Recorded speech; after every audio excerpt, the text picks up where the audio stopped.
Welcome back to MoveProfessional.com. So today I'm going to do a single apparatus mobility routine using a monster band. So we'll look at 4 different joints. We're going to look at the shoulder, the hip, the wrist, and the ankle. Alright, so for the shoulder, I like to double this up. Alright, just because now I'm a little bit more secure, the joint's a little bit more stable. Alright, and basically the band just suspends me forward. So you want to progress through this, and if this is something that's new to you, get someone to help you out with it. But the idea is that you want to basically just have this holding your shoulder back into the socket a little bit. All right. So the movement is going to be, in this case, going back towards you. All right, so front to back. All right, and just hang out there and let the shoulder loosen up. This in itself is a stretch. Just opens the shoulder. All right. From here, the idea is to stay grounded through the core. All right, so you're not compensating and moving into an extension of your lower back, and then you just do any movement that you feel restricted with. So if you're about to do push-ups, go through a push-up movement. All right, try to bring your hands all the way in, make contact with your body. Don't shortchange it. Full range movements. Push out, bring it in. All right, so you're actually using your muscles. You're just having your shoulder held in a better position. All right, then you can have your thumb touch here. If you want to do some presses and pull-ups, you're just going press overhead, pull down. Okay, and then we can do about 10 of those. And then we can start to add some diagonals. If we need to open up the posture a little bit. All right, this, again, the band should stabilize you a bit more. All right, now if the pressure of the band is too much, if you feel like you're a little sensitive to the pressure, then this might not be appropriate for you. However, with that added pressure of the band, your joint is actually more stabilized and you'll be able to keep your shoulder in a better position. So afterwards, you want to retest any movement. It tends to feel like you can gain a few degrees. Alright? And we do the same on the other side. For the hip, we're just going to bring it down to about hip level. Alright, you can theoretically double this up like you did with the shoulder. I don't think it's as necessary to do. Alright, because you don't have to stabilize it quite as much. But what you're doing here with the hip is basically you want to use it as a little bit of feedback. So initially I'm just going to squeeze the glute and push my hip crease into the band. All right, so it's a bit of feedback to actually turn on your glute and promotes hip extension. All right, from there I can bring one foot forward, 1 foot back, and I can bend into this hip hinge, so a staggered hip hinge, and then again finish with that glute squeeze, so I'm pressing my hip crease into the band.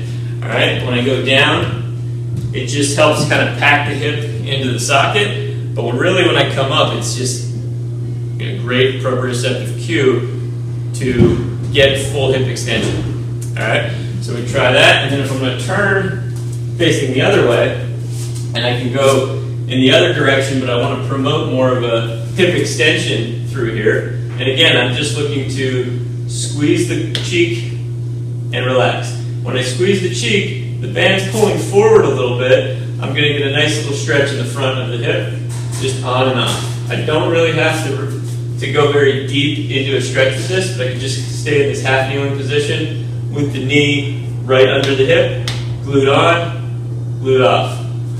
All right, and then you want to retest with the hip. You can retest your squat. You can retest what it feels like to actually get into this half kneeling position. All right, so anywhere you can test kind of something half kneeling, hinging over the leg, and just see if anything is blocked. So you always want to do a little bit of an assessment beforehand so that you have a baseline to compare against once you're done. All right, so now if we're going to go down and look at the wrist, we can get it all the way down to the ground. And this is another one I like to double up and sometimes triple up depending on how much stability we need at the wrist.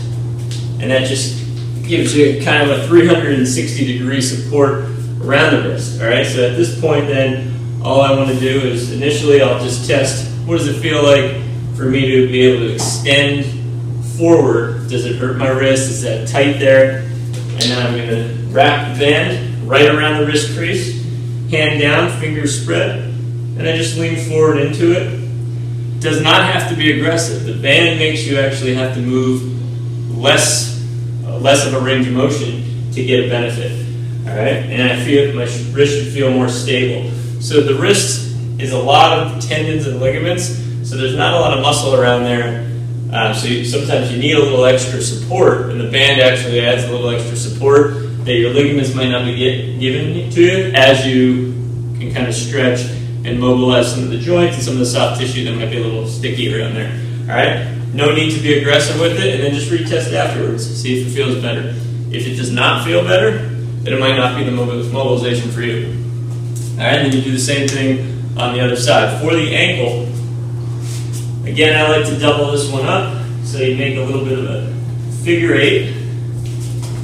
You get the double wrap right around the ankle joint, and then you come forward. All right, so a couple ways to do this depending on your knee and hip mobility. The easiest way is to start by just keeping the heel somewhat down. Shift your weight towards the ball of your foot, and you just have your knee shoot over the 3rd or 4th toe, and you can do little oscillations there, or you can come into it, come out of it. I don't recommend like hanging out here into a long stretch, or you're just going to end up stretching your knee, so I would be a little bouncy with it, or I would come in and come out, trying to get a little farther each time. If you have a little bit more confidence in your deep squat or your hip and knee mobility, you can get down into this deeper squat position. And it's okay if your heel comes off as long as you're trying to push the heel down. So the direction is not forward onto the toes, the direction is down, heel into the ground. All right, and I can do that from different angles depending on what I'm looking for. So if I have this wrapped around 360 degrees and I want to go in the other direction and just kind of come up and down, or just do some of these ankle modes, what ends up, what I get a feeling of is a bit of a myofascial stretch to the Achilles tendon. So I'm still doing the same stretch, the band's pulling forward. I wouldn't consider this any type of joint mobilization, but more of just kind of a stabilization of the joint and me moving around it. So when I'm moving in this direction, it's not that I want to move the joint in that direction, it's just that I'm holding it down and you're getting a little bit of a myofascial release right on the Achilles tendon there.